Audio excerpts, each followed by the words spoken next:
Welch is live at the Albert Dock for us tonight. Amy, so this, as Harry was just telling us, was clearly a lucky escape for many, but what more have you been able to find out about the operating company? Well, Alistair, this is a company which has been here for many years here in Liverpool. They've been here for around 10 years and act as a major tourist attraction for the city. As you heard in Harry's report, they're even attracting a visit from Her Majesty the Queen last year, but they haven't been without their problems. It was only in March this year that the vessel last sank. No one was on board then, but it was taken out of action, and it was only around 3 weeks ago that it was allowed back in the water. This is the moment the Duck Marine sank in Liverpool's Albert Dock. 31 passengers were on board, and emergency services launched an immediate rescue effort involving around 30 ambulances, an RAF helicopter and the Northwest Air Ambulance. Many people had actually ended up in the water. 27 people were taken to hospital, but no one was seriously injured. Tony Garden arrived at the scene minutes after it went down. It looks like it's just carried on going down into the water. Well, live now to our reporter Amy Welch at Preston Police Station. Amy, what have the police said about this arrest?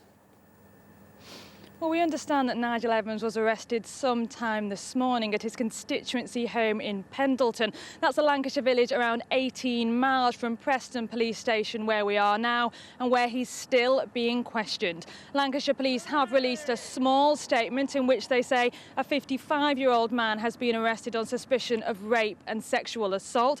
The offences are alleged to have been committed in Pendleton between July 2009 and March 2013. It's alleged those allegations have been made by 2 men. The Deputy Speaker, for once, reluctant to speak. Good morning. On a morning overshadowed by events of the day before, Nigel Evans was seen leaving Preston Police Station late last night after hours of police questioning. And Amy, we understand Mr Evans has already made some plans for his future if he ends up being charged. Well, Lucy, it's important to point out that Nigel Evans has consistently denied these allegations. He continues to deny these allegations. My sources tell me that if indeed he is charged, he will stand down as Deputy Speaker, but not as the MP for the Ribble Valley. For now, though, in this police station behind me, the questioning continues. Amy, what can you tell us? Tony, when Sasha Marsden's body was found, it was so badly burnt she could only be identified by DNA from her toothbrush. David Minto tried to cover his tracks. He lied to the police and he lied to this court. But the jury saw through it. They took just 1 hour 20 minutes to find him guilty of her murder. The right result for Sasha's parents, but little consolation. Love you, see you later. And that was the last thing Sasha said to me and the last thing I said to Sasha. When 16-year-old Sasha Marsden left for college on the morning of the 31st of January, she didn't come back. That evening, her body was found in the back alley of a Blackpool hotel. But when Sasha got to the Grafton House Hotel, there was no job. The court heard how Minto sexually assaulted her. He stabbed her 58 times in the head, neck and face using a kitchen knife. He then tried to cover up what he'd done using cleaning products.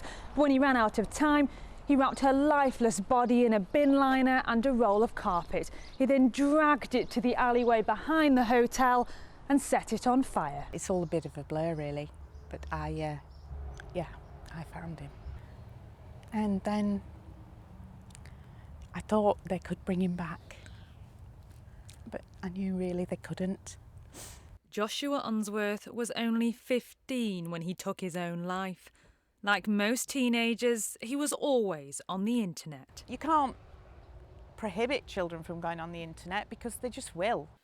After Josh's death, it emerged he may have been subjected to cyberbullying on the website Ask FM, the same site used by Hannah Smith, who killed herself on Friday. Josh's mum says people shouldn't be allowed to use these sites anonymously. From Woolwich, this report now from Amy Welch. Well, it's now a week since the murder of Lee Rigby, and on the street where he was killed here in Woolwich, you can see the mass of flowers behind me is continuing to grow. All day, passers-by have been stopping and laying flowers, and at 2:20 they stopped in their tracks to hold a 2-minute silence at the time of Lee's death. The results of a post-mortem examination found that Lee died from multiple stab wounds. And now, as this mass police investigation continues, they'll be wanting to find out how and why